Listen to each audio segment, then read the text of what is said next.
This is my review of Tyler Perry's The Oval Season 3, Episode 12, The Dutiful Wife. Overall, the episode moved at a medium pace, as the most exciting part came at the very end when Jason jumped off the roof. I mean, it wasn't really exciting watching this kid jump from the roof, but besides Bobby and Max whooping Kyle's in the front yard of the White House, that was all the excitement that we got. The episode opened with the shootout going on in the attic between Bobby, Max, and Kyle. It ended with Bobby and Max getting away with the girl, while Kyle got upset with the two people that were supposed to be standing guard at the door. He had to let Donald know that Lily got away, and of course, he wasn't too pleased with this. Donald was pissed off. He told Kyle to get to his office right now. Right now. Back at the White House, we have First Lady Victoria and Second Lady Simone. And the Second Lady wanted to know what Victoria wanted, and she said that she just wants to look at her and study her. No matter how many times Simone told Victoria that she needed to meet with her husband, she insisted that this lady have lunch with her. Richard came in and told them that lunch was ready. Second Lady Simone told Richard to tell her husband that she's having lunch with the First Lady and that she didn't have her phone. And when they got in to sit down, Victoria switched plates. Clearly, she thinks that Priscilla prepared these plates. Donald is in with Hunter and he wants to know how he's doing.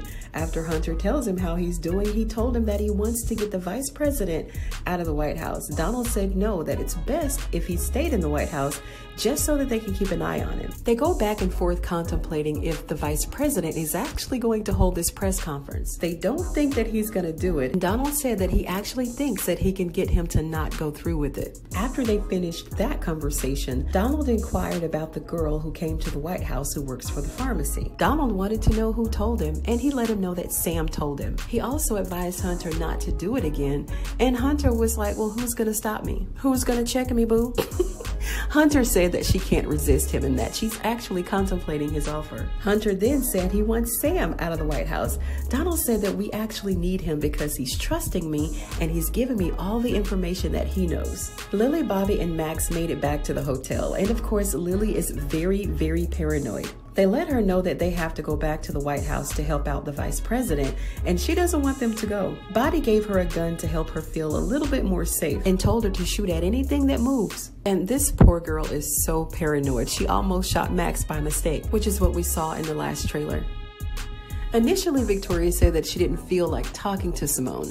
Now, all of a sudden, she's chatty-patty and she wants to deliver a monologue on their lunch date. Victoria wanted to know what their plans were. She thinks that they're trying to take over and remove her and Hunter from their seats. And Simone was like, oh no, you guys are doing such an excellent job. And Victoria was like, give me a break. This country is ran by Donald and my father. What's the plan? What's your plan? What are you up to? And Simone is like, I don't know what you're talking about. I stay out of politics. I'm just his wife. And I hate to be rude, but I'm going to leave. And then she left. I can't believe that Victoria let her walk out. She's such a bully. And then we cut to the cast of Three's Company, Sharon, Dale, and Kareem. Kareem came to the door and he said, you guys have been talking for a while. What's up? Oh, nothing. We're just talking. Kareem said that the pharmacy has been closed all day, so I guess he was just going to go and hang out for a while. So Sharon said she was going to go with him, and then Dale said that he's going to go too. Dale was like, y'all ain't going to leave me up in here and get shot up again. But this just plays into the fact that Dale thinks that they should all stick together at all times so that they can keep Sharon safe. Then we cut back to the White House and Priscilla is in there to gather the dishes, I guess. I don't know. And then the First Lady invited her to sit down and have lunch with her. And of course, they always start out being cordial to each other. And then it ends with a war of words. Then Victoria did another plate swap and Richard came in. And of course, he's very shocked and surprised to see that these two are sitting down having lunch together. She told Richard that she knows that it's a shock for him to see a ghetto bee sitting at the White House table. Do you want some grape soda? She asked Priscilla if she wanted some grape soda, and Priscilla was like, no, but I'll have a glass of Merlot. Then Victoria asked her if she was trying to kill the diva by poisoning the chicken. And Priscilla was like, no, ma'am. And she was like, well, I'll do it to you. And Priscilla was like, we're cut from two different cloths, ma'am. We're two different kind of women. Then she told Priscilla that she was going to find out how she knew her father.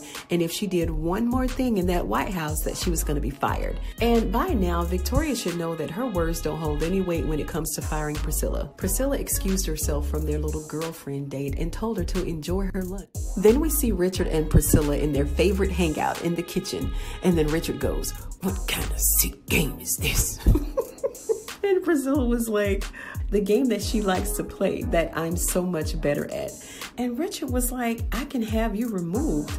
And she said, are you serious? And he said, yeah, when it comes to saving your life. Apparently, Priscilla is so far gone that she doesn't realize that she's really playing with fire when it comes to Victoria. And I really have to applaud Richard in this moment because, you know, he's a real friend and he doesn't really want to see her get hurt at all. But Priscilla ain't listening. She don't want to listen. All she wants to do is rattle First Lady's jaws, period. Then Richard told her that she needs to leave and go to his house and talk to Nancy, and she needed to leave right now. When Priscilla saw that he was serious, she did leave, and then he called Nancy to let her know that Priscilla is on her way. Because remember, initially he wanted Nancy to come to the White House, but Priscilla is acting all kinds of crazy, so he had to make changes to those plans real quick. Then when Nancy got off the phone with Richard, she heard a noise upstairs, and then she went up there to see what was going on, and she found Barry there harassing Mia, holding her hostage, asking her all kinds of questions about that money. Then she's asking Nancy to help her, and Barry is straight going to jail, period.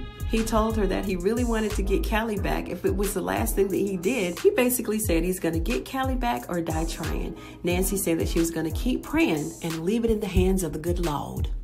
Then we come back to the White House with Eli and Simone, and Eli didn't know what had happened to her, and she said that she told the butler to let him know that she was having lunch with the First Lady, but of course Richard didn't tell him anything. Their main goal and primary concern is to take Hunter and Victoria down, and Simone is talking about she should have recorded the First Lady and all the things, and Eli was like, well, I'm glad that you didn't because it's too risky. But they both know that the Franklins are not going down without a fight. Eli got a call from Bobby and Max, and they let him know that they're at the front gate. Simone helped him with his shirt and his tie, and then they went downstairs to meet them. Then we cut to Jason and Grip on the roof. Jason said his nerves are bad. He needed to smoke him a cigarette. Then he started spazzing out. Why am I so angry all the time? I killed my grandma. She didn't really deserve to die. I don't even know why I did it. And at this point, I'm asking myself, where is the therapist? Where is real security? Where are the doctors? They know Jason crazy. Where they at though? There's no one around to help this kid. Not a doctor in sight. Everybody is always busy doing other stuff, and they just keep ignoring him. But he got something for all that in a few minutes. Then we cut back to Max and Bobby. They met Eli and Simone downstairs, and then Kyle pulled up talking about, what are you doing here? Here comes Eli talking about, I'm the vice president and I need you to stand down in your tone. And Bobby was like, sir, I'm gonna need you two to step aside while we whoop Kyle's ass. Just step to the side. So they let Kyle have it, and I really like this because there were no guns that were being used. There was no torture, no intimidation, just a good old-fashioned butt whipping. Somebody finally beat Kyle up besides Sharon. Then here comes Sam running out talking about, did you kill him? Listen, don't this remind you of fights that used to go on in your neighborhood and then somebody uncle run outside the house trying to break up the fight? That's what this reminds me of. They convinced Sam to let them put him in the trunk of the car and to delete all the camera footage. Then Donald went in and interrupted Hunter's nap, and he was letting Hunter know that they had a full day. They have to go to meetings and to pretend like they're getting some work done. But Hunter was like, nah, I want to go golfing. Then Donald wanted to know why Hunter had the press pool assembled. And Hunter was like, I didn't have the press pool assembled. Donald made a phone call to see who assembled the press pool. And they told Donald that it was the vice president who called the pool. So when they found this out, they all rushed downstairs to see what was going on. They were all in a panic, and the vice president standing up there talking about, we need to honor these two American heroes. They were investigating a crime. They both deserve the Presidential Medal of Freedom Award.